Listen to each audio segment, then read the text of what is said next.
আমাদের IELTS reading এর ক্লাসে আজকে প্যাসেজ 2 আমরা আলোচনা করব। এখানে নিয়েছি ক্যামব্রিজ 17 টেস্ট 3 প্যাসেজটা।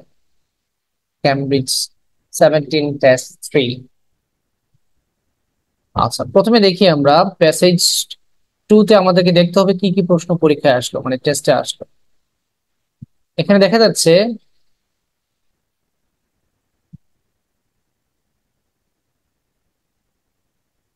14 থেকে 20 পর্যন্ত 7টা প্যারাগ্রাফ ম্যাচিং প্রশ্ন আছে এখানে। 14 থেকে 20 পর্যন্ত প্যারাগ্রাফ ম্যাচিং আছে, 7টা প্যারাগ্রাফ ম্যাচিং। ওকে, তারপরে হচ্ছে গিয়ে 21-22 ডবল এমসিকিউ। 21-22 হচ্ছে গিয়ে ডবল এমসিকিউ। তারপর হচ্ছে গিয়ে 23-24 আপনার কি যেন বলে, 23 থেকে 26 পর্যন্ত 4টা শূন্যস্থান, সেন্টেন্স কমপ্লিশন। তো আপনাদেরকে কি বলেছিলাম প্যাসেজ 2 তে, আমি আর লিখে দিচ্ছি না, বলে দিচ্ছি। প্যাসেজ 2 তে আমাকে 9 থেকে 10টা প্রশ্নকে ফোকাস করতে হবে, টার্গেট করতে হবে, এইগুলোকে আমি ধরবো। 13টা টার্গেট দিবেন না। 13টা টার্গেট নিবেন। আপনার টার্গেট যদি 6.5 হয় তাহলে 13টা নিবেন না। যদি আপনার টার্গেট হায়ার হয় তাহলে সেটা অন্য বিষয়। যেহেতু আমাদের আলোচনাটা হচ্ছে গিয়ে মিড লেভেল, গরিব মধ্যবিত্ত যারা আছে তাদেরকে নিয়ে একটু আলোচনা। আচ্ছা, এখন প্রশ্নে দেখা যাচ্ছে 7টা প্যারাগ্রাফ ম্যাচিং আছে। প্যারাগ্রাফ ম্যাচিং আছে 7টা। 14 থেকে 20 পর্যন্ত 7টা প্যারাগ্রাফ ম্যাচিং আছে। গুড। আচ্ছা, তারপরে কি আছে, 2টা ডবল এমসিকিউ আর শূন্যস্থান। এখন শূন্যস্থানে যে উত্তর বের করবো আমরা, কিন্তু 3টা প্যাটার্ন প্রশ্ন পেয়েছি এখানে, শূন্যস্থান, ডবল এমসিকিউ, প্যারাগ্রাফ ম্যাচিং। এখান থেকে প্রথমে আমাকে আনসার দিতে হবে, টার্গেট নিতে হবে শূন্যস্থানগুলো। কারণ এই 3 প্যাটার্নের মধ্যে শূন্যস্থান কিন্তু মোটামুটি সহজ, বুঝতে পারছেন? তো শূন্যস্থানকে আগে টার্গেট নিন। তো শূন্যস্থানকে টার্গেট নিবেন, ভালো কথা। এখন আমরা প্যারাগ্রাফ কয়টা আছে, এই যে প্যাসেজ, এই প্যাসেজে প্যারাগ্রাফ কয়টা আছে? প্যারাগ্রাফ আছে হচ্ছে কি এ থেকে এইচ পর্যন্ত 8টা প্যারাগ্রাফ আছে। 8টা প্যারাগ্রাফ আছে আপনার এই প্রশ্নের, এই প্যাসেজের মধ্যে। এখন কথা হচ্ছে গিয়ে আমি কোন প্যারাগ্রাফ দিয়ে শুরু করব। আমি কোন প্যারাগ্রাফ দিয়ে শুরু করবো এটা ডিপেন্ড করবে যে আমার কোন প্যারাগ্রাফ দিয়ে শুরু করলে লাভ বেশি। এখন এই যে প্যাসেজ যেটা আমি পড়াচ্ছি, এখন যদি আমি চুরির মতো পড়াই তাহলে একরকম, আর যদি অর্গানিক সিস্টেমে পড়ে তাহলে আরেকটা। চুরি সিস্টেম কি? চুরি সিস্টেম হচ্ছে কি, আমার অলরেডি সাইকোলজি সেট আপ হয়ে গেছে যে আমি তো জানি উত্তর কোথায় কোথায় আছে, আমি টেনে টুনে আপনাকে ওই উত্তরের জায়গায় নিয়ে যাব। সেটা হচ্ছে কি চুরি, যেটা কখনো করা যাবে না। টিচিং এর ক্ষেত্রে এটা করা যাবে না। আমরা জানি না কোন প্যারাগ্রাফে উত্তর বেশি আছে, আমরা কিন্তু কেউই জানি না। Cambridge 17 test 3 passage 2, Cambridge 17 test 3। আচ্ছা, সে এক কাজ করি, আমরা দেখি কোনো কিওয়ার্ড টিওয়ার্ড পাই কিনা। দেখেন, এই যে দেখেন আপনার 21-22 নম্বর প্রশ্ন, এখানে দেখেন আরএসপিও দেওয়া আছে। 21-22 নম্বর প্রশ্ন আরএসপিও দেওয়া আছে। আমরা দেখি কোন প্যারাগ্রাফ দিয়ে টাচ করবো আর কি। আমি কি বলেছিলাম যে আপনি খুঁজতে হবে যে কোন প্যারাগ্রাফটা আপনার লাভজনক, বেশি লাভজনক, কম সময়ে কোন প্যাসেজ থেকে বেশি উত্তর পাওয়া যেতে পারে। এখন এই জন্য তো প্রশ্ন একটু ঘাটাঘাটি করতে হবে। এখন প্রথমে ডবল এমসিকিউ জাস্ট প্রশ্নটা বললেন আপনি, প্রশ্নটা, অপশন না, প্রশ্ন। আবার শূন্যস্থানের দিকে একটু যাই আমরা। শূন্যস্থানে দেখি স্পষ্ট কিওয়ার্ড আছে কিনা। দেখেন 26 নম্বর প্রশ্নে ইলউড আছে, একজন ব্যক্তির নাম। গ্রিল টিল খাওয়া আসলে খারাপ, গ্রিল খাওয়া বাজে জিনিস, ওর তেমনি বুঝছ না, এরকম সমস্যা করে। আবার 25 নম্বর প্রশ্ন দেখেন আরএসপিও, আরএসপিও দেখেন। তাহলে এখানে দুইটা কিওয়ার্ড পাইছি, আর আছে the dash is the best known of animals suffering habitat loss। আচ্ছা, তাহলে অ্যানিমেলস, এখানে হচ্ছে কি অ্যানিমেলস। প্রথমে একটু দেখেন, খেয়াল করেন, প্রশ্ন থাকলে প্রশ্ন পড়ে করেন। এখন একটু দেখেন, এখানে 13টা প্রশ্ন আছে প্যাসেজ 2 তে। 13টার মধ্যে 13টা কিন্তু আমরা কারেক্ট আনসার দেওয়ার টার্গেট নিব না, কারণ প্যাসেজ 2 একটু কঠিন। প্যাসেজ 1 থেকে 2টা কিন্তু একটু কঠিন। যেহেতু প্যাসেজ 2টা কঠিন, এখানে সিস্টেমেটিক হওয়াটা উত্তম, হতেই হবে। আচ্ছা, সো আমি আরএসপিও দেখাইলাম, আর এখানে একজন ব্যক্তির নাম দেখাইলাম, অ্যানিমেলস দেখাইলাম, আর এখানে আবার আরএসপিও দেখাইলাম। আচ্ছা, আমি যেহেতু আমাদের টার্গেট হচ্ছে কি মিড লেভেলের, আমরা এই প্রশ্নগুলো একবার মানে পড়ে নিতে পারি। আচ্ছা না পড়লেও সমস্যা নেই, যদি না পড়েন কোনো সমস্যা নেই, বাদ দেন, বাদ দিয়ে দিন। একটা জিনিস আমরা এখন এই মুহূর্তে এতক্ষণ পর্যন্ত কনফার্ম হয়েছে যে আরএসপিও, এই আরএসপিও নিয়ে এই দুইটা প্রশ্ন করেছে 21-22, আরএসপিও নিয়ে 21-22 প্রশ্ন আছে, আবার আরএসপিও নিয়ে আপনার 25 নম্বর প্রশ্নও আছে।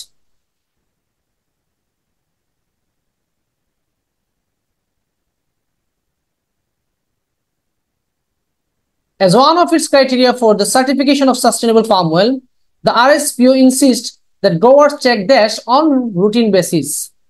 তো 25 নম্বর প্রশ্নের মধ্যে আরএসপিও আছে। এখন আমরা এক কাজ করি, এই আরএসপিওটাকে খুঁজে বের করি।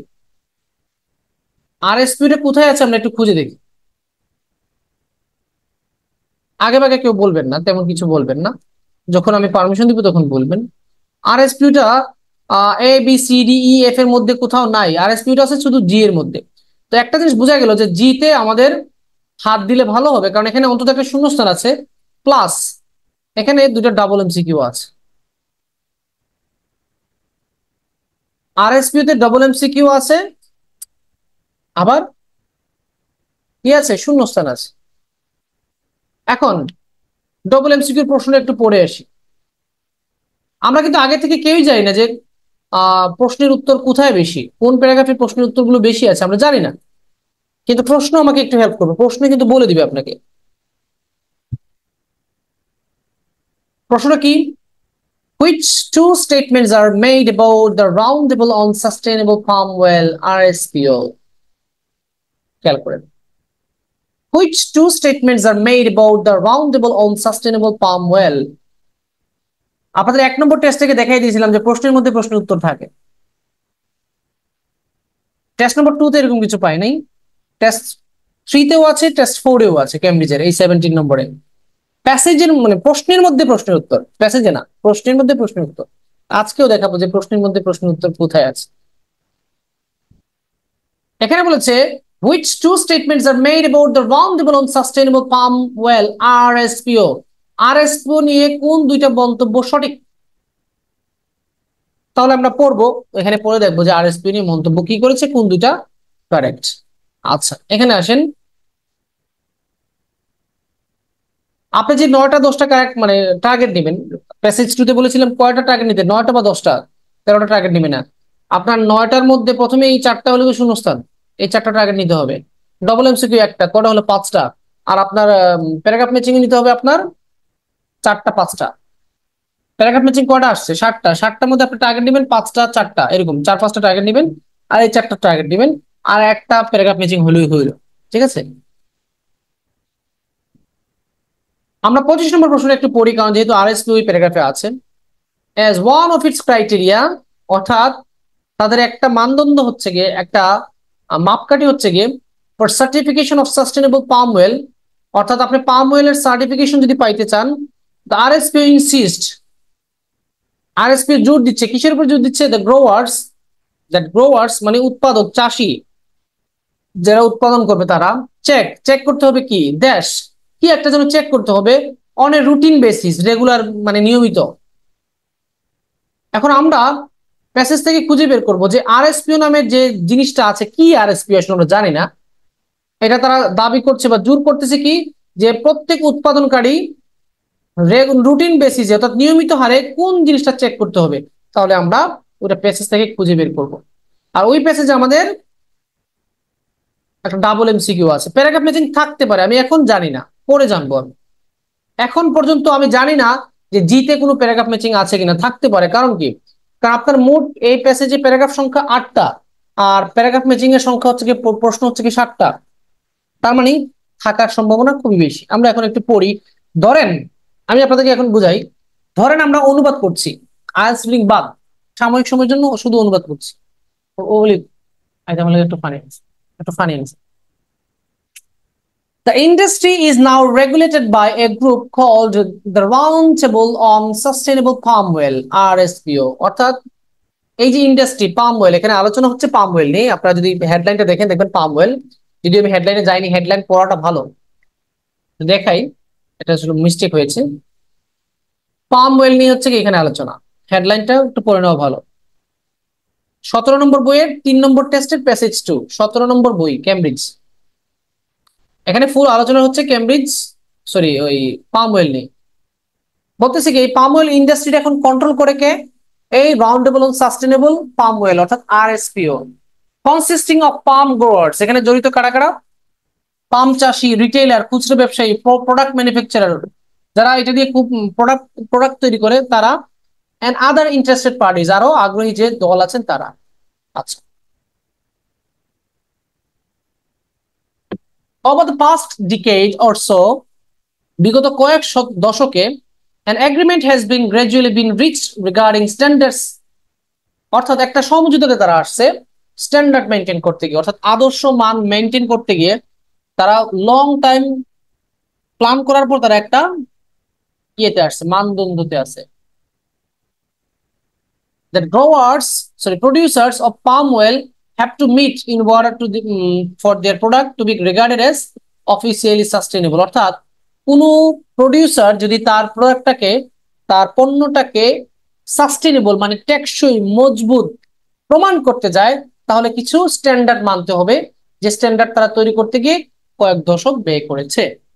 আচ্ছা, এখন পর্যন্ত আমরা পাইনি যে রেগুলার বেসিসে কি চেক করতে হবে, routine basis. The RSPO insists upon no virgin forest clearing, অর্থাৎ এই আরএসপিও জোর দিচ্ছে কিসে? ইনসিস্ট মানে জোর দেওয়া, কোনো নতুন বনকে ক্লিয়ার করা যাবে না, কাটাকাটি করা যাবে না, বন কাটা যাবে না। আচ্ছা, আর কি? ট্রান্সপারেন্সি, স্বচ্ছতা নিশ্চিত করতে হবে। স্বচ্ছতা মানে কি? আপনার কার্যকলাপ ওপেন থাকতে হবে। আচ্ছা, and regular assessment of carbon stocks among other criteria, অর্থাৎ তাদের মোট যে মানদণ্ড আছে তার মধ্যে ক্রাইটেরিয়া মানে শর্ত, ক্রাইটেরিয়া মানে শর্ত, মানদণ্ড এগুলো। আর এই শর্তগুলোর মধ্যে আমরা কি কি পেয়েছি? শর্তগুলোর মধ্যে পেয়েছি যে কোনো ফরেস্ট কাটা যাবে না, মানে উধার মানে বন উজাড় করা যাবে না, স্বচ্ছতা নিশ্চিত করতে হবে, এবং নিয়মিত কার্বন স্টককে অ্যাসেসমেন্ট করতে হবে, মূল্যায়ন করতে হবে, চেক করতে হবে, এবং আদার ক্রাইটেরিয়া অন্যান্য যে মানদণ্ডগুলো আছে তার মধ্যে এগুলো হচ্ছে প্রধান। এখন দেখুন তো আমরা আমাদের কতজন প্রশ্ন, একটা প্রশ্নের উত্তর সম্ভবত এখানে পেয়েছি, সাব 25 নম্বরের শূন্যস্থান। 25 নম্বরের শূন্যস্থান আমরা একটু দেখি।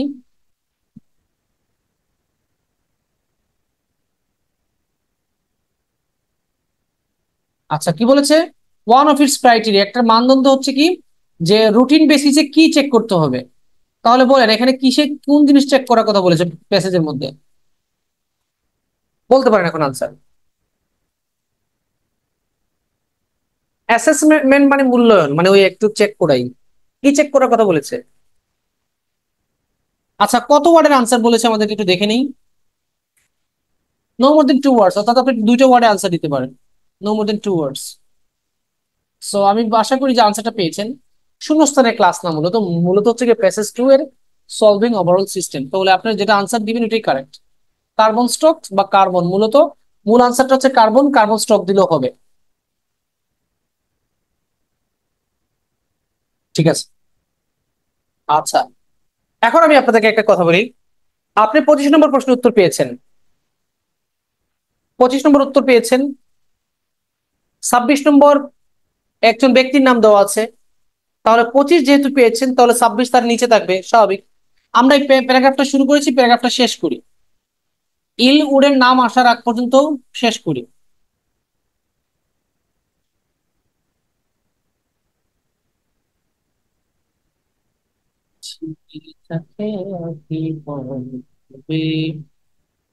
Only once these requirements are fully satisfied is the oil allowed to be sold as certified sustainable palm oil. কি বলতেছে?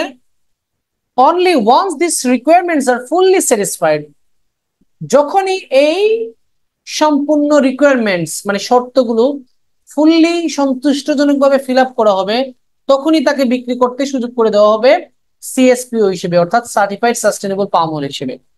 অর্থাৎ আপনি যদি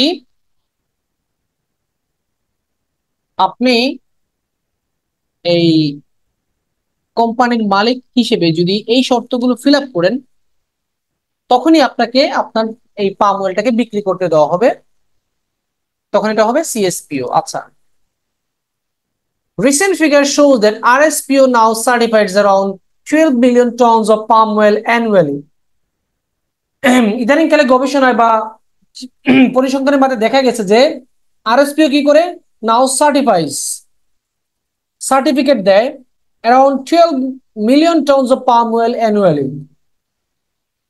তারা প্রতি বছর 12 মিলিয়ন টন তেলের তারা সার্টিফিকেট দেয়, মানে অনুমোদন দেয়। আচ্ছা, equivalent to roughly 21% of the world's total palm oil production. যার মানে পৃথিবীতে যত পরিমাণ পাম অয়েল তৈরি হয় তার 21% সম পরিমাণ অনুমোদন এই আরএসপিও দিয়ে থাকে। মানে হচ্ছে কি পৃথিবীতে তারা 12 মিলিয়নের 12 মিলিয়ন টন তেল অনুমোদন দেয় বাৎসরিকভাবে, যেটা পৃথিবীর মোট উৎপাদনের 21%।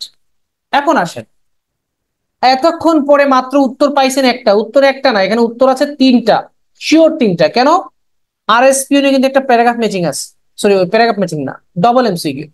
প্যারাগ্রাফ ম্যাচিং আছে কিনা প্যারাগ্রাফের অপশনগুলো পড়লে আমরা জানতে পারবো। ওকে, প্যাশেন্ট প্যাশেন্ট, আমরা একটু ধৈর্য ধরি। সো আমরা এতক্ষণে জি প্যারাগ্রাফটা পড়লাম, জি প্যারাগ্রাফ থেকে আমরা কিছু অনুবাদ দেখলাম আর কি, একটা শূন্যস্থান পেয়েছি। এখন দেখি ডবল এমসিকিউর কি কি প্রশ্ন উত্তর এখানে আছে। আমি একটু ডবল এমসিকিউটা দিতে যাই। আমাকে প্রশ্ন করেছে যে এই আরএসপিও নিয়ে কোন দুইটা বক্তব্য সঠিক। তো আরএসপিও শুধুমাত্র জিতেই আছে, মানে জিতেই আরএসপিও নিয়ে আলোচনা আছে। এ নম্বর, its membership has grown steadily over the course of the last decade. বিগত দশকে এর সদস্য সংখ্যা আস্তে আস্তে বেড়েছে। এর সদস্য সংখ্যা বাড়ছে কি কমছে এটা নিয়ে কোনো আলোচনা নাই। আমরা যদি আবার একটু দ্রুত দেখে নেই, দেখেন তারা এগ্রিমেন্টে আসছে এক এক দশকে। এগ্রিমেন্ট মানে কি, মানে কিছু মানদণ্ড তৈরি করতে তাদের 1 দশক লাগছে, কিন্তু তাদের জনসংখ্যা বাড়ছে কিনা, সদস্য সংখ্যা বাড়ছে কিনা সেটা বলে নাই। সুতরাং এ নম্বরটা আনসার হবে না, এ নম্বরটাকে কেটে দিচ্ছে। ধরেন এ নম্বরটাকে আমি ভ্যানিশ করে দিলাম, এ নম্বরটাকে আমি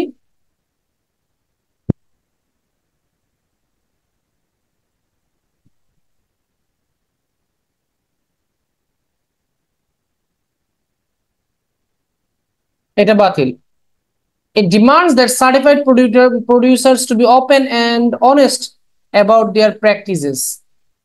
আচ্ছা, এই ডিমান্ডস দ্যাট, এটা দাবি করছে যে সার্টিফাইড প্রোডিউসার্স অর্থাৎ নিবন্ধিত যে উৎপাদনকারী যারা আছে, বি ওপেন, ওপেন হতে হবে, উন্মুক্ত, অ্যান্ড অনেস্ট, সৎ হতে হবে, অ্যাবাউট দেয়ার প্র্যাকটিসেস, তাদের অনুশীলন। অনুশীলন মানে মানে তারা যেভাবে উৎপাদন করছে সেটা ব্যাপারে তারা অনেস্ট হতে হবে এবং ওপেন হতে হবে।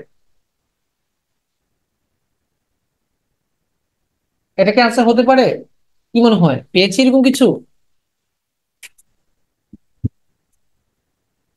কারো কোনো মতামত? আচ্ছা, আমি এটাকে 2 পার্ট করে দিচ্ছি।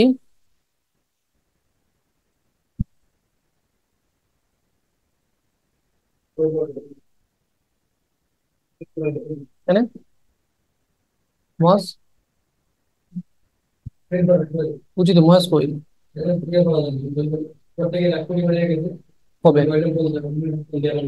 হবে, আলাদা রাখছি, কি জানি। জি, এটা আনসার।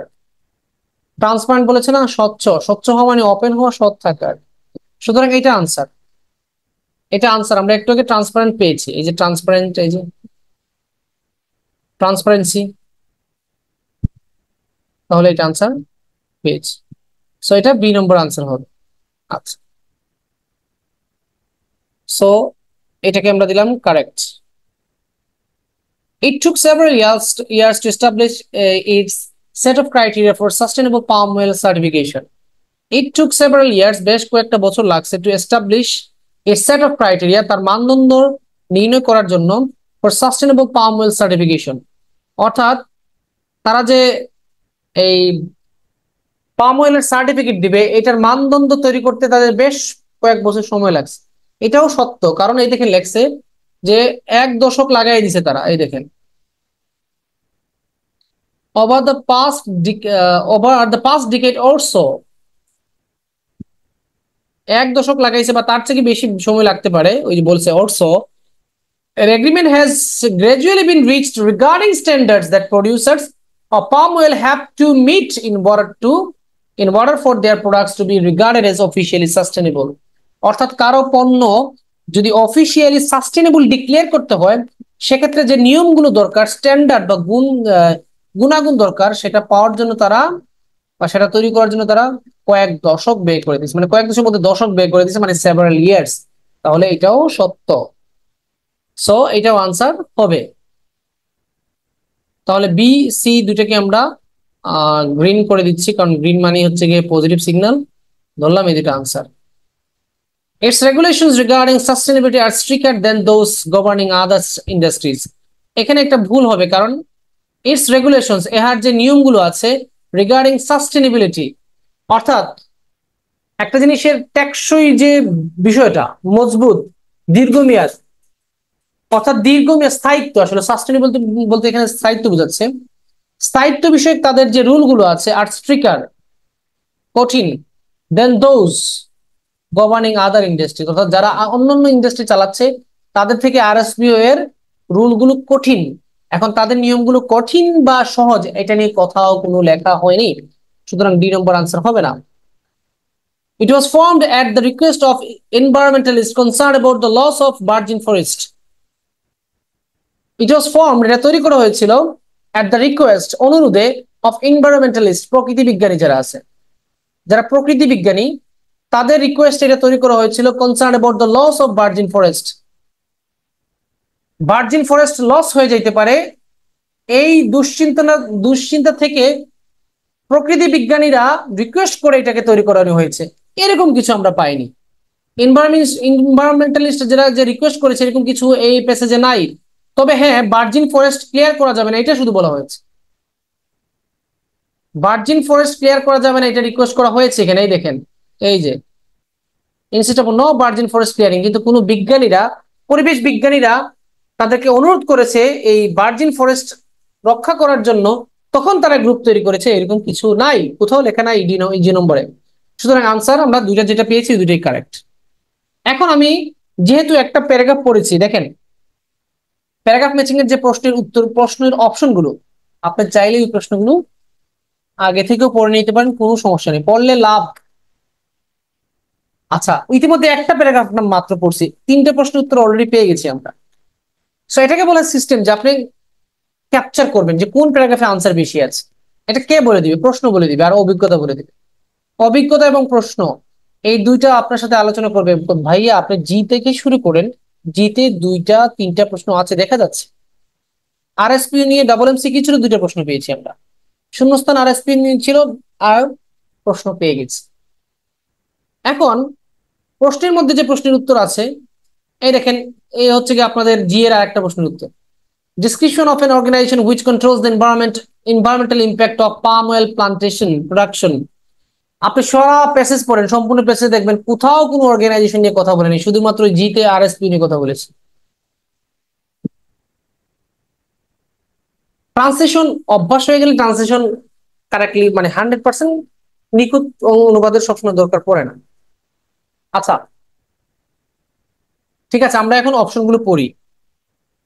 দেখবেন প্যারাগ্রাফ ম্যাচিং এ কিছু কিছু প্রশ্ন পড়ার পর আপনার মনে হবে যে এই প্রশ্ন উত্তরগুলো সহজ, আর কিছু প্রশ্ন পড়েও মনে হবে যেটা ডিফিকাল্ট। তো যেগুলো সহজ এগুলোকে সহজে বের করতে হবে। আচ্ছা, 14 নম্বর প্রশ্ন, examples of a range of potential environmental advantages of palm oil tree cultivation. তাহলে এখানে বলতেছে যে এনভায়রনমেন্টাল অ্যাডভান্টেজেস অর্থাৎ পরিবেশগত উপকার, অর্থাৎ হুম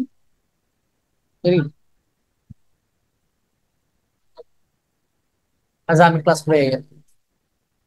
Examples of a range of potential environmental advantages. আচ্ছা যা আসলে এটা বুঝ দিলা সাবিন দিন সাবিন। আচ্ছা, পরিবেশগত উপাদানের উদাহরণ of well palm tree cultivation. Cultivation মানে চাষাবাদ, অর্থাৎ ট্রি ওই যে পাম গাছ চাষাবাদ করার যে পরিবেশগত উপকার, এটা কোন প্যারাগ্রাফে আছে? তবে একাধিক উপকার থাকতে হবে। ফাইন, আমরা উহাকে খুঁজে বের করব।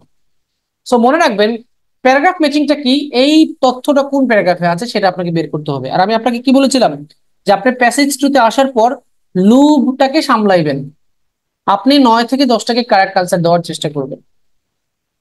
আচ্ছা, description of an organisation which control the environmental impact of palm oil production, অর্থাৎ একটা অর্গানাইজেশনের বর্ণনা, একটা অর্গানাইজেশনের বর্ণনা যেটা কি করে এই এনভায়রনমেন্টাল ইম্প্যাক্ট নিয়ে কথা বলে, কার? পাম অয়েল প্রোডাকশন। এটা আমরা ইতিমধ্যে জিতে পেয়ে গেছি। আপনি কি জিতে পেয়েছেন না?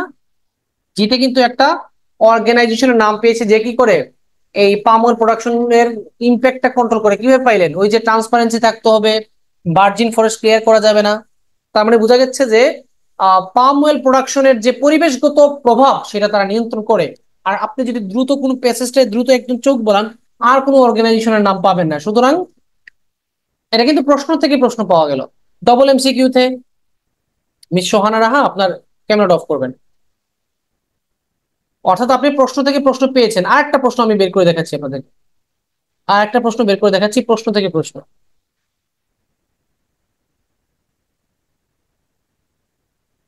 না, এটা এটা দুনিয়ার নিয়ম। অনুবাদ এমন একটা জিনিস, আমরা টিচাররা অনুবাদ দিয়ে আনসার দেই, যদিও আমি মিথ্যা মিথ্যা বলা তো উচিত না। আমি যদি বলি যে টেকনিকে আনসার দিচ্ছি, কে বললো টেকনিকে? আমি তো অনুবাদ দিয়ে আনসার দিচ্ছি, এটাই এটাই সবচেয়ে বড় সত্য। আচ্ছা, examples of wide spread global use of palm oil, এটাও খুব সহজ। এক্সাম্পলস অফ ওয়াইড স্প্রেড, ব্যাপক হারে, গ্লোবাল ইউজ, সারা বিশ্বে যে ব্যবহার করা হয় পাম অয়েল, অর্থাৎ পাম গাছের যে সারা বিশ্বে ব্যবহার করা হয় সেটার উদাহরণটা কোথায়? এটা সহজে পাবেন। আপনি দেখবেন কোন প্যারাগ্রাফে পাম অয়েল গাছের মানে পাম অয়েলের যে সারা বিশ্বে ব্যবহার করা হয় এটা কোথায় লেখা আছে। আচ্ছা, উদাহরণ দেওয়া থাকবে, উদাহরণ কয়েকটা উদাহরণ এক্সাম্পলস বলেছে। referring to a particular species which could benefit the ecosystem of well palm plantations। আচ্ছা, এখানে খেয়াল করেন, reference to a particular species, particular বা সার্টেন যদি লেখে তার মানে নাম উল্লেখ করা থাকার, নাম উল্লেখ থাকে আর কি। which could benefit ecosystem of palm well palm plantation, তাহলে এই উত্তরটা কি হবে? যে এমন একটা প্যারাগ্রাফে আনসার হবে যে প্যারাগ্রাফে একটা প্রজাতির নাম উল্লেখ করা আছে যেটা কি করে পাম গাছের উপকার করে। তাহলে এমন একটা প্যারাগ্রাফ আনসার যে প্যারাগ্রাফে একটা বিশেষ প্রজাতির নাম উল্লেখ থাকবেই, সাথে সেটা পাম গাছের উপকার করে, সেটাও আনসার হবে। Figures illustrating the rapid expansion of the oil palm industry, এটা সবচেয়ে সহজ প্রশ্ন। আপনাদেরকে সেদিনকে প্রথম দিন বুঝিয়ে দিয়েছিলাম, যদি ফিগার্স কথাটা লেখা থাকে, ফিগার্স, ফিগার্স মানে কি? পরিসংখ্যান, সংখ্যা, সংখ্যার মাধ্যমে বর্ণনা করা হয়েছে দ্য র্যাপিড এক্সপানশন, দ্রুত বৃদ্ধি পেয়েছে, of the palm well industry, অর্থাৎ পাম ওয়েল ইন্ডাস্ট্রি যে দ্রুত বৃদ্ধি পেয়েছে, এটা পরিসংখ্যানের মাধ্যমে প্রকাশ করা হয়েছে কোন প্যারাগ্রাফে? আপনি সম্পূর্ণ প্যারাগ্রাফের দিকে যাদের কাছে বই আছে দ্রুত একটু চোখ দিয়ে তাকান তো, দেখেন তো কোন কোন প্যারাগ্রাফে সংখ্যা উল্লেখ আছে, সংখ্যা। আপনাদেরকে 1 মিনিট টাইম দিলাম, যাদের সামনে বই আছে দেখেন এ থেকে এইচ পর্যন্ত যে প্যাসেজ আছে, কোন কোন প্যাসেজে সংখ্যা আছে, সংখ্যা। জিতে আছে, আর কোথায় আছে বলেন? Good mister Jamil, G and B. কিন্তু জিতে একটু আগে পড়েছেন, সেখানে পাম অয়েল ইন্ডাস্ট্রির এক্সপানশন নিয়ে কথা বলেনি, বলেছে কি পরিমাণ পাম অয়েলকে তারা সার্টিফাই করে। তাহলে আনসারটা 15 নম্বর 18 নম্বর আনসারটা বি, লিখে ফেলেন বি। আমি পরে বের করে দেখাচ্ছি, সহজ প্রশ্ন সহজে বের করে ফেলেন, সময় নেবেন কেন? আচ্ছা, আরো দেখাচ্ছি, আরো দেখাচ্ছি আপনাদের। যেহেতু ফিগার্স, এখানে ফিগার্সই কিন্তু আপনাকে হেল্প করেছে। বলে দিচ্ছে কি যে figures illustrating the rapid expansion, expansion মানে বৃদ্ধি, দ্রুত বৃদ্ধি, অফ পাম অয়েল ইন্ডাস্ট্রি, অর্থাৎ পাম অয়েল যে পাম তেল, পামের যে তেল একটা, এই তেলটা যে দ্রুত বৃদ্ধি পাচ্ছে, এটা পরিসংখ্যানের মাধ্যমে বলা হয়েছে কোথায়? পরিসংখ্যান মানে সংখ্যা সহ বলা হয়েছে বি তে। গিয়ে দেখেন 50 টন, 60 টন 2 বছরে হয়েছে, এরকম কিছু একটা লেখা আছে। আচ্ছা, তাহলে র্যাপিড এক্সপানশনটা আমরা একটু দাগিয়ে রাখলাম। পরবর্তী প্রশ্ন দেখেন, an economic justification for not opposing the palm oil industry, এটা গরিব মানুষ এটা খুঁজে বের করতে পারবে না, কারণ এখানে এই লাইনটা একটু রূপক, এটা এই লাইনের একটা ব্যাখ্যা আছে। an economic justification মানে কি? অর্থনৈতিক সুবিচার, বিবেচনা, for not opposing, বিরোধিতা না করার, the palm oil industry, অর্থাৎ পাম গাছের যে বিরোধিতা করা উচিত না সেটা অর্থনৈতিকভাবে বোঝানো হয়েছে কোন জায়গায়, বুঝতে পারছেন? আপনি তো ইকোনমিক জাস্টিফিকেশনটা বুঝতে পারবেন না। তো কিছু কিছু প্রশ্ন পড়লেই বোঝা যায় যেটা হয়তো বা আমার পক্ষে পারা সম্ভব নাও হতে পারে। মানে বলতেছে অর্থনৈতিকভাবে ব্যাখ্যার মাধ্যমে কোথায় বোঝানো হয়েছে যে পাম গাছের বিরোধিতা করা উচিত না। আচ্ছা, examples of creatures badly affected by the establishment of well palm plantations, এই প্রশ্নের উত্তর কোথায় আছে আপনাকে প্যাসেজ থেকে খুঁজে বের করতে হবে না, আমি অন্য জায়গা থেকে বের করে দেখাচ্ছি আপনাকে। আমি আপনাদেরকে বলেছি, এটা প্রমাণ করে দেখাচ্ছি যে প্রশ্নের মধ্যে প্রশ্নের উত্তর থাকে। 15 নম্বরটা কিন্তু ছিল ডবল এমসিকিউ, যে প্রশ্নের উত্তর বের করেছেন ওইখানে কিন্তু 15 নম্বর ছিল। আচ্ছা ধরলাম 15 নম্বর পাননি, কিন্তু দেখেন 20 নম্বরটা আমি দেখাচ্ছি আপনাকে, প্রশ্নের মধ্যে দেখাবো, প্যাসেজে যাবো না। এক্সাম্পলস অফ ক্রিয়েচার্স, ওই সকল ক্রিয়েচার বা প্রাণীর উদাহরণ, ব্যাডলি এফেক্টেড, মারাত্মকভাবে ক্ষতিগ্রস্ত হয়েছে, by the establishment of palm oil plantation, অর্থাৎ পাম গাছের চাষ করার কারণে কোন কোন প্রাণী বেশি ক্ষতিগ্রস্ত হয়েছে সেটার উদাহরণ কোথায় দেওয়া আছে। তার মানে এটা এমন কোন প্যারাগ্রাফে আনসার যেখানে কিছু প্রাণী বা জীব পাম গাছের জন্য ক্ষতিগ্রস্ত হয়েছে, ব্যাডলি এফেক্টেড, খুব মারাত্মকভাবে আক্রান্ত হয়েছে। এই প্রশ্নের উত্তরটা হচ্ছে গিয়ে আপনার এক শূন্যস্থানে দেওয়া আছে, এই দেখেন, the dash is the best known of the animals suffering habitat loss as a result of the spread of well palm plantations, বুঝতে পারছেন? তার মানে 24 নম্বর প্রশ্নের উত্তর মানেই 20 নম্বর প্রশ্নের উত্তর। ভালো করে খেয়াল করেন, 24 নম্বর প্রশ্নের উত্তর যেখানে আছে সেখানেই আপনার অটোমেটিকলি আপনার 20 নম্বর প্রশ্নের উত্তর। কি বলতেছে? The dash is the best known of animals, অর্থাৎ যতটা প্রাণী আছে তার মধ্যে সবচেয়ে এই প্রাণীটা, তাহলে 24 নম্বর প্রশ্নের উত্তর কি হবে? একটা প্রাণীর নাম, is the best known of animals. শূন্যস্থানে আপনারা অনেকে মিস্টেক করেন কারণ আপনারা গুজুকে টাইপের, আপনার প্রশ্নতে সময় দেন, প্যাসে কেন সময় দিচ্ছেন? প্রশ্ন না বুঝলে আমার দাদার ক্ষমতা নেই প্রশ্নের উত্তর বের করা। কফি খেয়ে নেই, পানি, কফি না, অফিসে আছে, কে কি দিবে? কিছু দিবে না, গরিবের কফি। আপনাদের বাসায় কারো কফি থাকলে আমাকে বিকাশে পাঠিয়ে দেন, আই লাইক ইট। এখানে বলছে দ্য দেশ is the best known of animals, অর্থাৎ যতটা প্রাণী জানা গেছে তার মধ্যে সবচেয়ে বেশি আলোচিত হচ্ছে এই প্রাণীটি সাফারিং হ্যাবিটেট লস, সে বাসস্থান হারিয়ে এখন ভুক্তভোগী হয়ে গেছে, অ্যাজ এ রেজাল্ট অফ, কার কারণে? দ্য স্প্রিড অফ ওয়েল পাম প্লান্টেশনস, এই পাম অয়েল গাছের প্রসারণের হওয়ার কারণে তার ক্ষতি হয়েছে। এখন আমি যদি আপনাকে বলি, যেহেতু এখন পরবর্তীতে আপনি কোন প্যারাগ্রাফ থেকে আনসার দিবেন, এটা হচ্ছে একটা বিগ কোয়েশ্চেন, অনেক বড় প্রশ্ন। আমরা তো জি পড়লাম, জি থেকে কটা পেয়েছি? 4টা, তাহলে লাভ হয়েছে। এক জি তে যাওয়ার কারণে আমার 4টা প্রশ্ন উত্তর আমি পেয়েছি, এটা আমার জন্য লাভজনক, প্রফিটেবল। এখন দ্বিতীয় কথা হচ্ছে গিয়ে দ্বিতীয় প্যারাগ্রাফ আমি কোথায় যাব? দ্বিতীয় প্যারাগ্রাফ আপনি কোথায় যাবেন? আপনি শূন্যস্থান ফলো করেন। আপনি চাইলে 26 নম্বরে যেতে পারেন, কারণ 26 নম্বর প্রশ্নের উত্তরটা আছে এইচ এ, কনফার্ম। আপনি 25 নম্বর প্রশ্নের উত্তর পেয়েছেন জিতে, তার মানে 26 নম্বর আছে এইচ এ। এখন আপনি এইচ কনফার্মলি পড়তে পারেন। এইচ এ গেলে আপনি একটা শূন্যস্থান মিনিমাম পাবেন, সাথে অন্য কিছু প্যারাগ্রাফ ম্যাচিং থাকতেও পারে, নাও থাকতে পারে, ওটা তো আমি আগে থেকে বলতে পারবো না। প্রশ্নটা একটু পড়ে নেই। Elwood and his researchers are looking into whether the bird's nest fund could restore dash in areas where oil palm trees are grown. যাদের বুদ্ধি ভালো, জ্ঞান খুবই ভালো, তারা নিখুঁত ভাবে একটু স্বার্থ খুঁজে। এই প্রশ্নের মাধ্যমে একটা প্যারাগ্রাফ ম্যাচিং আমি পেয়েছি। কেন জানেন? বার্ড নেস্ট ফার্ন হচ্ছে একটা প্রজাতির নাম, যেটা আপনি জানেন, আমি জানি, কারণ আমি বায়োলজির স্টুডেন্ট, পড়ালেখা করেছি জুলজি নিয়ে। ফার্ন মানে হচ্ছে গিয়ে, ফার্ন যেটি উদ্ভিদ, একটা প্রজাতি। তাহলে আপনার প্যারাগ্রাফ ম্যাচিং এ দেখেন একটা প্রজাতি নিয়ে কথা বলেছে।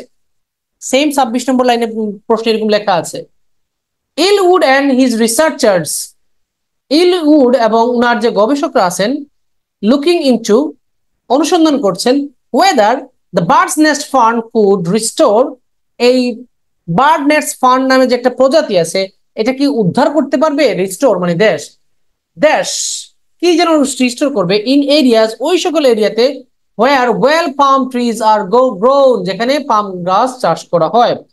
এই লাইনের সাথে আমি আপনাদেরকে এখন একটা সুযোগ দিচ্ছি, ম্যাচ করে বলেন তো প্যারাগ্রাফ ম্যাচিং এর কোন লাইন ম্যাচ আছে কিনা। সরে না কেন, ওটা ধুর, ওইটা সরে না কেন, সরে না কেন। 24 নম্বরের সাথে 20-এর মিল আছে, 24-এর সাথে 20 মিল আছে। দাঁড়ান দাঁড়ান দাঁড়ান দাঁড়ান, আপনারা 26-এর সাথে দেখেন কোন প্যারাগ্রাফে মিল আছে, দেখি আমরা। 17 নম্বরটা দেখেন তো এরকম মিলে কিনা। Reference to a particular species which could benefit the ecosystem of well palm plantation, একটা বিশেষ প্রজাতির উল্লেখ যে কি করছে, পাম গাছের ইকোসিস্টেমকে উপকৃত করছে। সেম কথাটা দেখেন, Ellwood and his researchers are looking into whether the birds nest fern could restore, restore মানে উদ্ধার করা, মানে উপকার করা, দ্য দেশ ইন, কি যেন উদ্ধার করবে, ইন এরিয়াস, ওই সকল এরিয়া, হোয়ার ওয়েল পাম ট্রিজ আর গ্রো, যেখানে পাম গাছ চাষ করা হয়। তাহলে এখানে তো সেম কথাই তো বলতেছে, কাছাকাছি মিল আছে। কাছাকাছি মিল পরে আমরা প্যাসেজ যখন পড়বো তখন তো ডিটেলস বের করে ফেলতে পারবো। মোটামুটি তো মিল আছে, তাই না? বেনিফিট মানে তো রিস্টোর করা। আচ্ছা, চলুন আমরা এখন প্যাসেজ থেকে একটু পড়ে আসি শূন্যস্থান। আমরা শূন্যস্থানটা কি লিখছে, ওই সকল এরিয়ার কি উদ্ধার করবে, আমরা দেখবো কি উদ্ধার করা নিয়ে আলোচনা হচ্ছে। আমরা একটু পড়ি।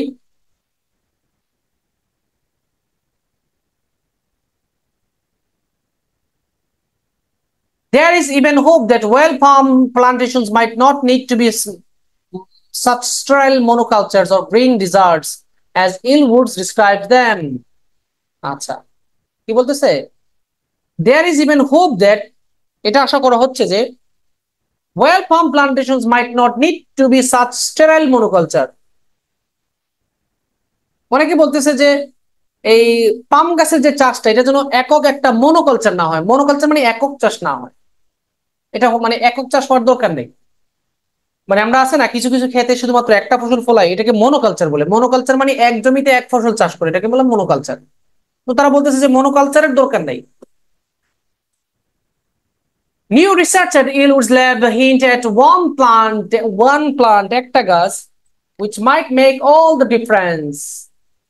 Make all the difference মানে কি জানেন? Make all the difference মানে হচ্ছে কি, সে একটু অন্যের তুলনায় বেটার, এটাকে বলা হয় make all the difference. New research at Ellwood's lab, ইলউডের ল্যাবরেটরিতে একটা রিসার্চ করে একটা হিন্ট পাওয়া গেছে যে একটা গাছ আছে যে কি করতে পারে, একটু ব্যতিক্রমী উদ্যোগ নিতে পারে বা একটা ভালো ফল আনতে পারে। দ্য বার্ডস নেস্ট ফার্ম, একটা গাছের নাম বলছে, ফার্ম মানে গাছ, ছোট ছোট গাছ। Asplenium nidus grows on trees in an epiphytic fashion, meaning is dependent on tree only for support, not for nutrients. খেয়াল করে দেখেন, অ্যাপিফাইটিক শব্দের অর্থ কি আমরা পড়েছি বইতে। অ্যাপিফাইটিক মানে যারা অন্য গাছের উপর আশ্রয় নেয় শুধু থাকার জন্য, কিন্তু পুষ্টি নেয় না। যেমন বিভিন্ন লতা পাতা, তারা গাছে আশ্রয় নিয়ে উঁচা হয় কিন্তু পুষ্টি নেয় না। এরকম একটা গাছ হচ্ছে কি এই বার্ডস নেস্ট ফার্ন। আচ্ছা, and is native to many tropical regions where as a keystone species it performs a vital ecological role. এই দেখেন, ইকোলজিক্যাল রোল মানে ecosystem.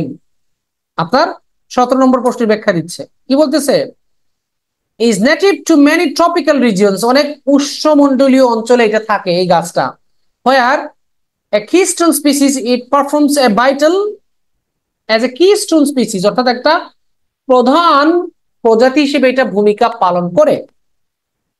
Eliot believes that reintroducing the bird's nest fern into well palm plantations could potentially allow these areas to recover their biodiversity, providing a home for all manner of species from fungi to bacteria and invertebrates such as insects, amphibians, reptiles, and even mammals.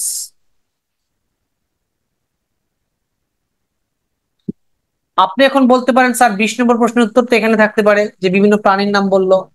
এখানে প্রাণী কিন্তু ক্ষতিগ্রস্ত হচ্ছে না, উপকৃত হচ্ছে, এটা answer হবে না। আপনার 20 নম্বর প্রশ্নে দেখেন ক্ষতিগ্রস্ত হওয়া লিখেছে। আপনার 24 নম্বর প্রশ্নে দেখেন লেখেন ক্ষতিগ্রস্ত লেখা আছে, এই জন্য 24 আর 20 একই প্যারাগ্রাফ। আবার খেয়াল করেন, দেখাচ্ছি আমি একটু করে, আগে এই লাইনটা শেষ করি।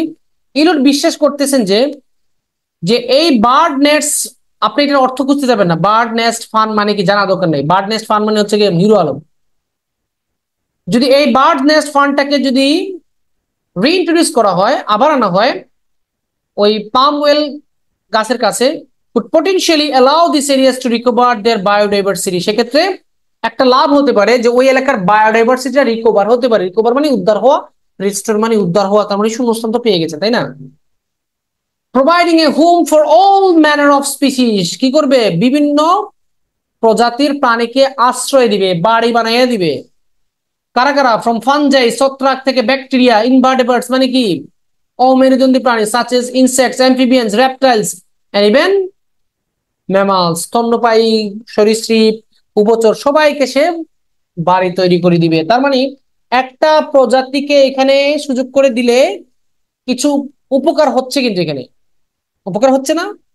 সো এই কথাটা কিন্তু আপনার 17 নম্বর প্রশ্নে দেওয়া আছে, প্লাস আপনার 26 নম্বর প্রশ্নে দেওয়া আছে। তাহলে 26 নম্বর প্রশ্ন প্যাসেজ না দেখে বলেন উত্তর কি হইতে পারে, কি রিস্টোর হয়?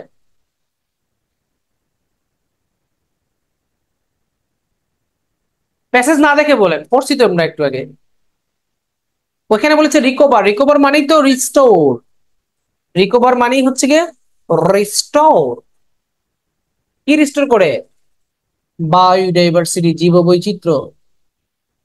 তাহলে এক দিলে আপনার দুইটা পাখি হয়ে গেল। তাহলে এখানে আনসারটা কি? এই আনসারটা হচ্ছে কি আপনার বায়োডাইভার্সিটি। আবার এখানে ডবল আমরা প্যারাগ্রাফ ম্যাচিং একটা পেয়েছি, কি এই যে 17 নম্বরটা হচ্ছে কি আপনার এইচ নম্বর আনসার। তাহলে এখন পর্যন্ত পাইলাম কটা? 4 2 6, আর আন্দাজ ওই বি নম্বর থেকে দ্রুত একটা আনসার দিয়েছি, তার মানে আমরা 7টা পেয়েছি। কিন্তু এটা তো পেয়ে গেছি, এটা 24 নম্বর প্রশ্নের সাথে সম্পৃক্ত। এখন 24 নম্বর প্রশ্নটা কোথায় আছে? কোথায় আছো, কেমন আছো মা? এই মা মানি গান।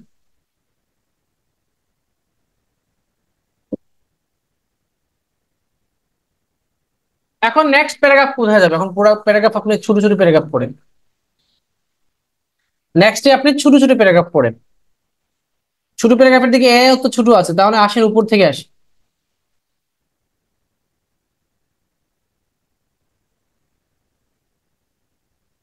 Palm oil is an edible oil derived from the fruit of the African whale palm tree and is currently the most consumed vegetable oil in the world. আমি বলি কি, নেক্সট এখন আপনার যে প্যারাগ্রাফ ভালো লাগে সেগুলো পড়েন, কোনো সমস্যা নেই। তবে ছোট প্যারাগ্রাফ গুলোকে একটু পড়া, আগে পড়া ভালো। আর একটা প্যারাগ্রাফ বাকি রাখবেন যেটাকে পড়ারও দরকার নেই। কেন? কারণ একটা প্যারাগ্রাফ পড়ার তো দরকার নেই। আপনি সব প্যারাগ্রাফ পড়েছেন, সব প্যারাগ্রাফ ম্যাচিং পেয়ে গেছেন। একটা প্যারাগ্রাফ পড়েন নাই, একটা প্যারাগ্রাফ ম্যাচিং বাকি আছে, তার মানে ওই প্যারাগ্রাফের ওইটাই হচ্ছে বউ, স্ত্রী, দিয়ে দেন। বুঝতে পারছেন? আচ্ছা, আমরা শূন্যস্থান তো একটা বাকি রয়েছে, এটা দেখি না। শূন্যস্থান একটু পড়ে আসি, দেখি কোথায় আছে। একটা কি শূন্যস্থান তো দুইটা বাকি আছে। One advantage of palm oil for manufacturers is that it stays fresh even when not refrigerated. পাম গাছের একটা সুবিধা কি, যারা উৎপাদনকারী তাদের জন্য একটা সুবিধা আছে যে ইট স্টেজ দ্যাশ, এটা থাকে, কিরূপ থাকে, তার মানে আনসারটা হবে অ্যাডজেক্টিভ। না, গ্রামাটিক্যালি আসলে অ্যাডজেক্টিভ হয় না, গ্রামাটিক্যালি এটা আনসার হয় হচ্ছে কি আপনার অ্যাডভার্ব। ইট স্টেজ ভার্ব, এখন এগুলো তো লাভ নাই। মোট কথা হচ্ছে কি এটা কি রূপ থাকে, কি রকম, তাহলে অ্যাডজেক্টিভ হওয়ার সম্ভাবনা একটু বেশি। It stays dash when even when not refrigerated, মানে এটাকে রেফ্রিজারেশন না করলেও, ফ্রিজে না ঢুকাইলেও সে কিরূপ অবস্থা থাকে, তার মানে স্টেজ মানে অবস্থা বোঝাচ্ছে। আচ্ছা, আমরা দেখবো যেটাকে রেফ্রিজারেটিং না করলে কোন অবস্থা থাকে। এ নম্বর কেন পড়লাম? আচ্ছা, এইচ এবং জি পড়েছি কেন, প্রশ্ন আমাকে বলে দিয়েছে। এ পড়ছি কেন, র্যান্ডমলি, আমার ইচ্ছা। আপনি বি থেকে পড়তে পারেন, সি থেকে পড়তে পারেন, কোনো সমস্যা নেই। আপনি নেক্সট যে কোনো প্যারাগ্রাফ পড়বেন সলিড, তবে বড় প্যারাগ্রাফ গুলোকে আগে না পড়াটা পরামর্শ দিচ্ছি। লাস্টের দিকে বড় প্যারাগ্রাফ গুলোকে হাতে রেখে দেন পড়ার দরকার। Palm oil is an edible oil derived from the fruit of African whale palm tree. পাম অয়েলটা কি একটা edible, edible well, edible well মানে খাওয়ার তেল, মানে এই তেলটাকে খাওয়া যায়, এডিবল শব্দ তো খাওয়ার যোগ্য। From the fruit of the African oil palm tree, আফ্রিকার ওয়েল পাম ট্রি থেকে এইটা আনা, মানে ডিরাইভ মানে উদ্ভূত, সৃষ্টি হয়। And is currently the most consume vegetable oil in the world. Consume মানে খাওয়া হয়, পৃথিবীতে সবচেয়ে বেশি খাওয়া হয় এটাকে, এটা vegetable well. It's almost certainly in the soup we wash with in the morning, the sandwich we have for lunch, and the biscuits we snack on during the day. ও পাগল মোনা চোখে চশমা দিও না, তোমরা অন্ধ হইও না, খোলা চোখে দেখো রে ভবের কারখানা। মানে গানটা কেন গাইলাম, এই লাইন পড়ার পরে মনে হইলো যে কোথাও না কোথাও প্যারাগ্রাফ ম্যাচিং একটু দেখছি, দেখে ফেলিস। প্যারাগ্রাফ ম্যাচিং তুমি কোথায়, একটু বেরিয়ে আসো। প্যারাগ্রাফ ম্যাচিং আপনারা, আচ্ছা এই যে পড়লেন এখানে কি দেখা যাচ্ছে, it's almost certainly in the soap we wash with the with in the morning. অর্থাৎ এই পামলটা কোথায় পাওয়া যায়, সকালবেলা যে আমরা হাত ধুই সাবানের মধ্যে পাওয়া যায়। The sandwich we have for lunch, যখন আমরা দুপুরে লাঞ্চ করি ওই লাঞ্চের স্যান্ডউইচের মধ্যে পাওয়া যায়। And the biscuits we snack on during the day, দিনের বেলায় যে আমরা স্ন্যাক্স খাই ওটাতেও পাওয়া যায়। তার মানে পাম অয়েলের যে ব্যাপক পরিমাণে যে ব্যবহার উদাহরণ সহ বুঝাইয়া দিছে। তো এখন বলেন এটা আনসার কি হইতে পারে?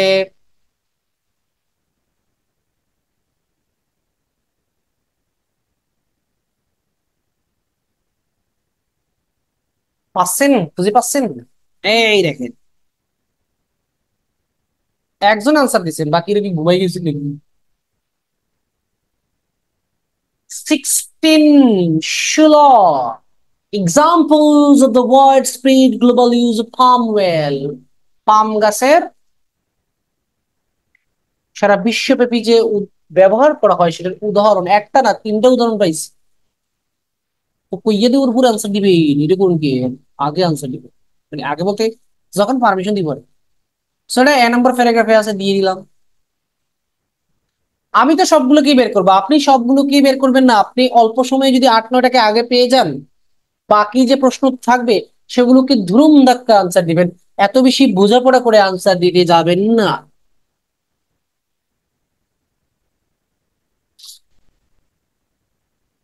ও আচ্ছা, সো এ নম্বর প্যারাগ্রাফ থেকে আমরা একটা উত্তর পেয়েছি।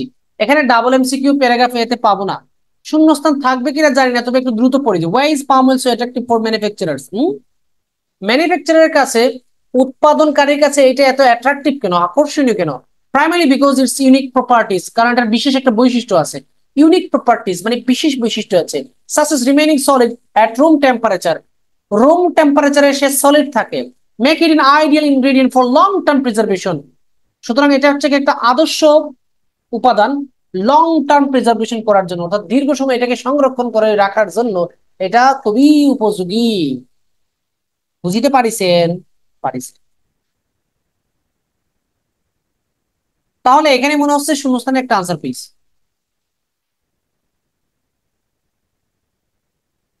মনে হচ্ছে এখানে একটা শূন্যস্থানের আনসার পাইয়া গেছে।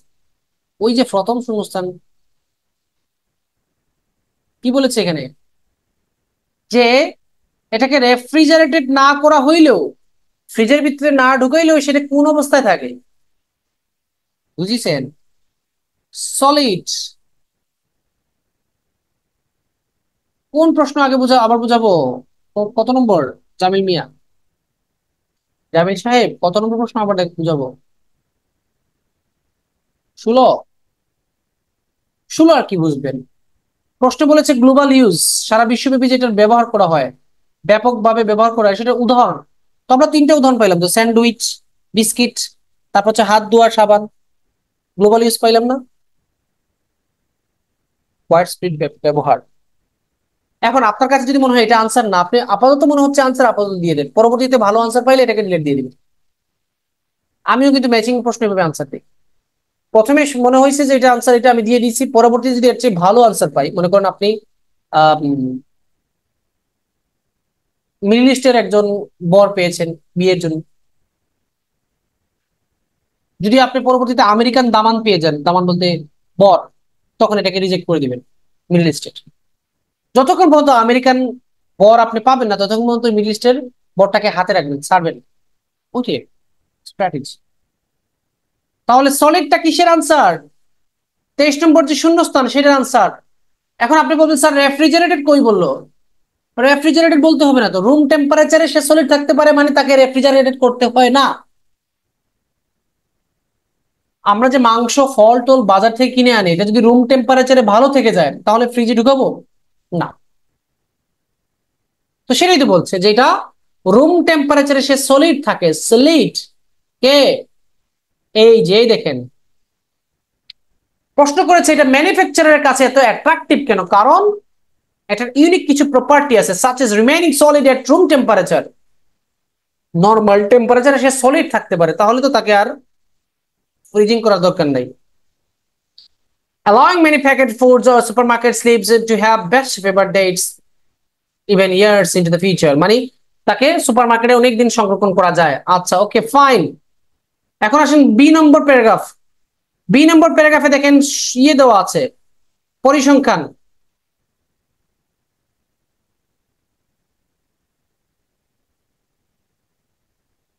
Many farmers have seized the opportunity to maximize the planting of oil palm trees. Between 1990 and 2012, the global land area devoted to growing oil palm trees grew from 6 to 17 million hectares. বাড়ছে, সংখ্যা সহ দেখাই দিছে যে কি পরিমাণ বাড়ছে, 90 থেকে 12-তে। Now accounting for around 10% of total cropland in the entire world. পৃথিবীতে যত খাদ্যশস্য মানে শস্যের যে ক্ষেত আছে, তার 10% হচ্ছে এটা, এই পাম গাছ। আবার দেখেন লাস্টে কি বলতেছে, 2 million tons palm oil being produced annually globally. 50 years ago, there are now around 60 million tons produced every single year. আগে 50 বছরে হয়তো 2 মিলিয়ন, আর এখন প্রতি বছর 60 মিলিয়ন টনস হয়। তাহলে কি বাড়ছে না? বাড়ছে, সেটা সংখ্যা সহ উল্লেখ করছে। সুতরাং ওই যে ফিগার্স নিয়ে একটা প্রশ্ন দেখাইছিলাম আপনাদেরকে আগে ভাগে দাগিয়ে দিছি, সেটাই আনসার। এই দেখেন B, figures illustrating the rapid expansion of the palm oil industry. Palm oil industry যে দ্রুত বৃদ্ধি পাচ্ছে, সেটা সংখ্যা সহ উল্লেখ করেছে বি নম্বর প্যারাগ্রাফ। এটা তো সবাই বাচ্চারাও পারবে। আচ্ছা, এখন আমাদের বাকি রইলো কোনটা? 26। 24 নম্বর প্রশ্নের উত্তর যেখানে আছে সেখানে প্রাণীর নাম আছে, কারণ বলেছে বেস্ট নাউন অ্যানিমেল। আর 24 নম্বর পাইছেন মানে 20 নম্বরটা পাইছেন। ওয়াও, মনে হচ্ছে সিতে পাওয়া গেছে, এই যে। However, there are multiple reasons why conservation cite the rapid spread of well palm plantation as a major concern. There are countless news stories of the deforestation, habitat destruction, and dwindling species population, all as a direct result of land clearing to establish well palm tree monoculture on an industrial scale, particularly in Malaysia and Indonesia. Endangered species, most famously the Sumatran orangutan, but also rhinos, elephants, tigers, and numerous other fauna have suffered from unstoppable spread of well palm plantation. বলেন এখানে শূন্যস্থান কি হতে পারে?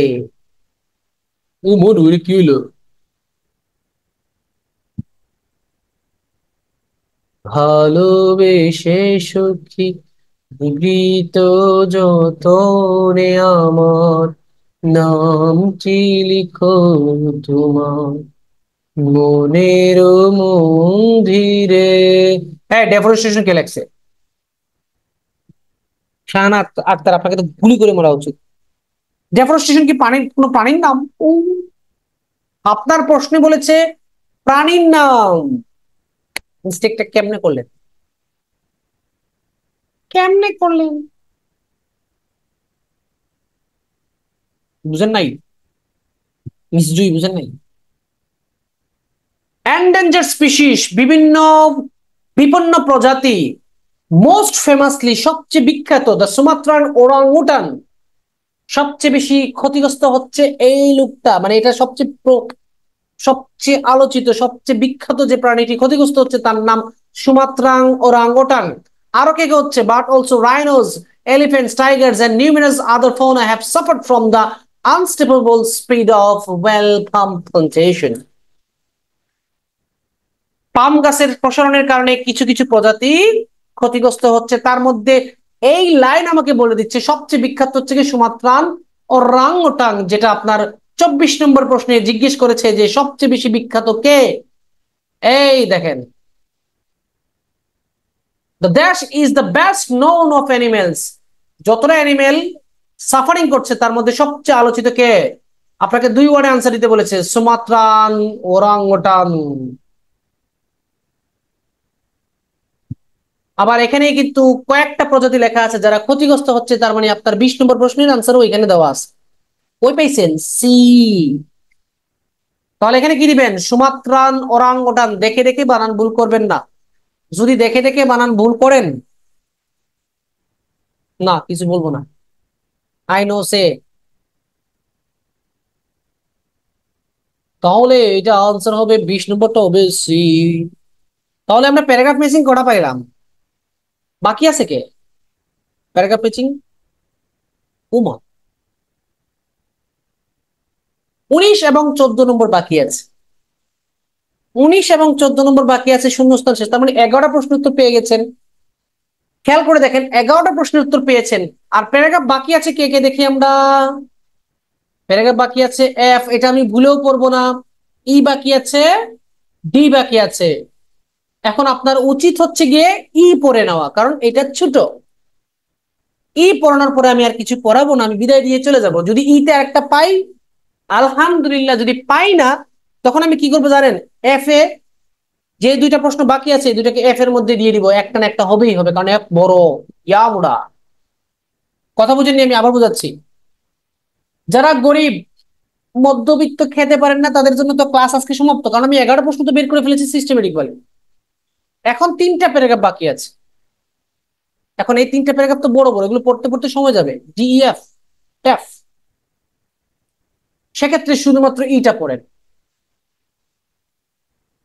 One response to the boycott movement has been the argument for the Bible. এখন আপনি বলবেন sir আপনি ই নম্বর ইচ্ছে করে পড়ছেন কারণ আপনি জানেন এখানে উত্তর আছে। জি হ্যাঁ। যদি কোনো টিচার বলে যে সে উত্তর জানে না আগে থেকে, তাহলে সে হচ্ছে গিয়ে বাটপার। উত্তর তো আমি জানি, উত্তর আমিও জানি, উনিও জানেন, উনিও জানেন, উনিও জানেন, ওনার ওয়াইফিও জানেন। কিন্তু ব্যাপারটা হয়েছে এটা ছোট, এই জন্য এটা পড়ছি। বড়গুলো তো পড়বো না, অলস, টাইম নাই, কত ব্যস্ততা। দেখেন না, অফিসে পানি খেয়ে খেয়ে ক্লাস করাচ্ছি, আপনারা কেউ চা কফি কিছুই পারেন নাই। One response to the boycott movement has been the argument for vital role palm oil plays in lifting many millions of people in developing world of out of poverty. বাবারে বাবা, এত লম্বা করে বলতে গিয়ে তো জান শেষ হয়ে গিয়েছিল। কফি হাউসে সেই আড্ডাটা আজ আর নেই, আজ আর নেই।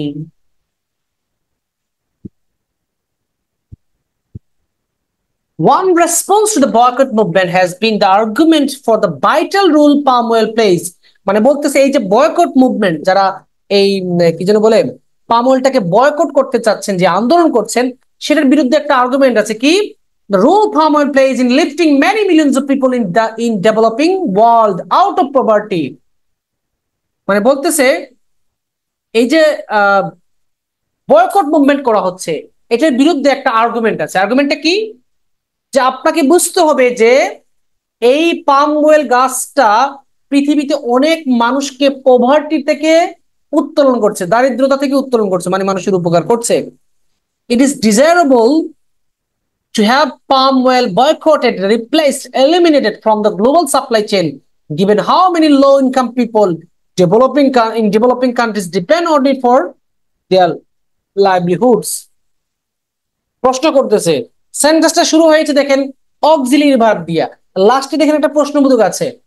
ইজ ইট ডিজায়ারেবল, এটা কি আকাঙ্ক্ষিত, to have palm oil boycotted, palm oil কি বয়কট করা উচিত, রিপ্লেস এটাকে কি প্রতিস্থাপন করা উচিত, মানে আরেকজন এটার স্থান দখল করা উচিত, এলিমিনেটেড এটা কি বাদ দেওয়া উচিত, from the global supply chain, সারা বিশ্বের মধ্যে যে প্রোডাক্ট সাপ্লাই করা হচ্ছে সেখান থেকে যদি এটাকে বাদ দেওয়া হয়, এটাকে যদি বর্জন করা হয়, রিপ্লেস করা হয়, given how many low income people in the developing countries, পৃথিবীর যে দরিদ্র দেশের অনেক মানুষ, লো ইনকাম মানুষ অর্থাৎ গরিব মানুষগুলো এটার উপর নির্ভরশীল থাকে, depend on it for their livelihood, তাদের জীবিকার উপর নির্ভরশীল।